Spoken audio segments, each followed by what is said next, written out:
한 주간의 한반도 정세와 외교안보 이슈를 정리해보는 토요일 대담 코너 한반도 브리핑입니다. 국제 외교안보 분야를 담당하는 이치동 기자와 함께하겠습니다. 어서 오시죠. 안녕하세요.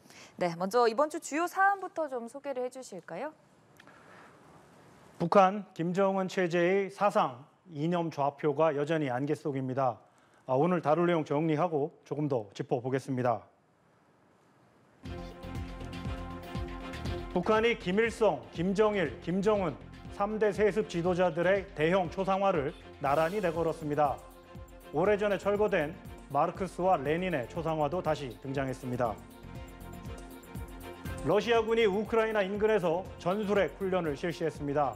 앞서 미국은 핵무기 성능 업그레이드를 위해 핵폭발 없는 핵실험을 했다고 발표했습니다. 제9차 한일중 정상회의가 내일부터 이틀간 서울에서 개최됩니다. 지정학적으로 중요한 시기인데다 오랜만에 열리는 거라 기대를 모으고 있습니다. 자, 먼저 초상화 얘기부터 해보겠습니다. 김일성, 김정일, 김정은이 함께 등장을 했는데 장소에 조금 의미가 있어 보입니다. 여기가 어딘가요? 네, 평양에 새로 지은 노동당 중앙간부학교 건물입니다. 네. 화면에 나오는지 모르겠는데 저 트리오에 대형 초상화가 나란히 저렇게 걸려 있습니다. 저런 장면이 외부에 공개된 건 처음인데요. 네. 말씀하신 대로 장소가 시사하는 바가 있습니다. 여기가 당의 엘리트 간부를 양성하고 재교육하는 최고 교육기관입니다. 김정은 총비서가 북한 사상교육의 산실이자 노동당의 브레인이라고 표현할 정도로 각별한 애정을 쏟는 곳입니다. 소위 김정은 혁명 사상의 메카로 삼겠다는 거겠죠. 저렇게 김씨 3대 초상화가 세트로 등장한 거에 대해서 통일부도 이례적인 장면이라고 평가했습니다. 맞은편 건물에는 마르크스와 레닌의 초상화도 내걸렸습니다. 네, 이를 두고 좀 여러 가지 해석이 나오는데 김정은 위원장이 아버지, 할아버지 흔적을 좀 지우는 것 아니냐라고도 얘기가 나옵니다. 그렇죠. 그런 얘기가 있었죠. 그래서 이제 저도 그렇게 보고 이 자리에서 관련 소식을 전해드린 바 있습니다. 김일성, 김정일 시대의 핵심 유산 중 하나인 조국 통일 3대 헌장탑을 철거했죠. 또 4월 15일 김일성 생일을 지칭하는 태양절이라는 표현도 사라졌습니다.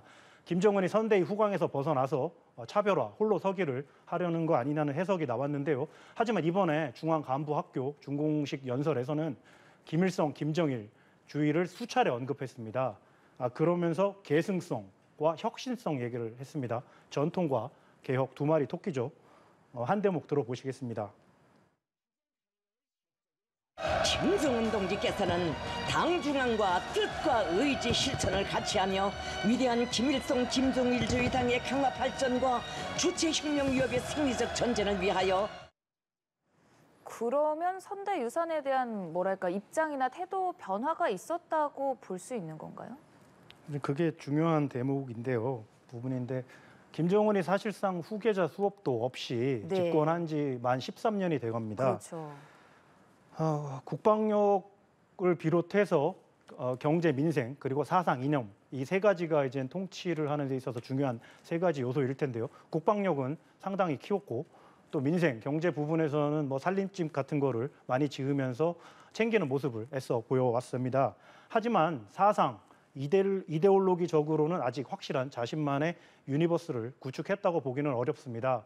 물론 김정은 혁명 사상이 당의 유일한 지도 사상이라는 선전 문구가 나오기는 했습니다. 그러나 북한 주민들이 이걸 체화했다, 생활 속 깊숙이 스며들었다고는 보기는 아직 힘듭니다. 김정은이 정신적 지도자 반열에 들었다고 보는 분들이 많지는 않을 겁니다. 네. 전문가 의견도 한번 들어보시겠습니다. 김일성, 김정일주의의 토대를 둔 김정은주의가 지금 만들어지고 있는 거예요. 자신만의 독자적인 우상화를 추진하는 것은 맞는데 선대를 부정하고 있다고 규정을 하면 안 돼요. 자신만의 정통성, 독자적인 노선, 업적 성과를 가시할 시점에 와 있다. 외형적으로는 어느 정도 성장하고 나서 이제 자신만의 정체성을 확립해 나가는 사춘기, 제2차 성징기 뭐 이런 셈으로 보는 건데요. 남한과 동족, 통일 개념을 지우겠다는 초강수도 그런 맥락으로 해석될 수 있습니다. 물론 정통성을 유지하면서 새로운 혁명사상 체계를 수립해서 설파하는 것은 쉬운 일은 아닐 겁니다. 과도기적인 정체성, 혼란의 징후가 보이기도 합니다. 마르크스, 레닌 초상화를 다시 등장시킨 배경에 대한 분석도 들어보시겠습니다. 최초로 사회주의 혁명을 성공한 나라가 러시아 혁명인데 러시아 혁명의 정신과 관련해서 북한은 상당히 주목을 하는 거예요. 네. 최근에 급진전되고 있는 북한과 러시아 관계를 고려한 그런 측면이 분명히 있는 것으로 보여지고 네. 결국 러시아와의 이제 정치 사상적인 유대를 네. 강화하면서 앞으로 좀 더 장기적이고 지속 가능한 러시아와의 관계 발전을 염두에 둔 그런 네네. 조치로 보여지는 거예요. 네, 뭐 언제가 될진 모르겠지만 푸틴 대통령이 또 방북을 해서 이 추상화를 직접 보고 어떤 반응을 내비칠지도 기다려지는데 러시아는 일단 푸틴의 공개적인 명령에 따라 전술핵 훈련을 실시했죠. 네, 러시아군이 우크라이나 인근에서 전술의 핵무기 사용 연습을 했습니다. 훈련 장면도 공개를 했고요. 핵탄두를 탑재한 미사일을 차량과 전투기에 실어서 발사 준비하는 모습이 담겼습니다. 프랑스 등 유럽 쪽에서 우크라이나 파괴병 그리고 러시아 본토 공격 얘기까지 나오자 러시아가 행동으로 공개 경고 메시지를 보낸 겁니다. 어지간한 도시 하나를 날릴 수도 있는 전략 핵무기와는 달리 전술핵은 여차하면 전장에서도 쓸 수 있다는 우려가 큽니다. 지난주엔 미국이 네바다주에서 지하 300m 핵실험을 했습니다. 네. 핵폭발이 없는 소위 임계전 핵실험인데요. 보유 중인 핵탄두의 성능과 관련해서 데이터 축적을 위한 거라고 밝혔습니다. 임계전 핵실험이라는 말이 조금 생소하거든요. 설명을 자세히 해주신다면요. 네, 플루토늄 같은 소량의 핵물질을 쓰긴 하는데 연쇄 핵분열 반응으로 인한 폭발은 없게 하는 겁니다. 핵실험인 듯, 핵실험 아닌 듯 뭐 이런 건데요. 미국이 1945년부터 총 1000여 차례에 걸쳐서 핵실험을 했습니다. 냉전 시대엔 소련과 치열한 핵 군비 경쟁을 벌이기도 했죠. 이어 인도, 파키스탄, 북한까지 핵 개발에 나섰는데요. 1992년에 와서는 미국이 핵 폭발 실험은 하지 않겠다는 모라토리움을 선언했습니다. 대신에 이런 임계전 핵실험을 하고 있습니다. 3년 전에도 했고요. 또 이번까지 포함해서 총 34차례에 걸쳐서 이러한 실험을 한 것으로 파악이 됩니다. 북한 외무성이 성명을 냈습니다. 미국이 또다시 핵 군비 경쟁에 기름을 붓고 있다고 비난했습니다. 북한의 전반적인 핵 억제 태세를 재검토할 수밖에 없다고 으름장을 놨습니다. 네, 그럼 이번에는 동북아시아로 좀 돌아와 보겠습니다. 한국, 일본, 중국 간 정상회의 내일부터 시작되지 않습니까? 그렇죠. 2019년 12월 중국 청두에서 열리고 나서 하는 거니까 4년 5개월 만입니다. 네. 그때 중국 청두에 가서 기사를 썼던 기억이 있는데요. 네. 참석자 셋이 모두 바뀌었습니다. 세상을 떠난 아베 총리를 포함해서요. 이번에 이제 윤석열 대통령과 기시다 총리 그리고 중국의 리창 국무원 총리가 참석합니다.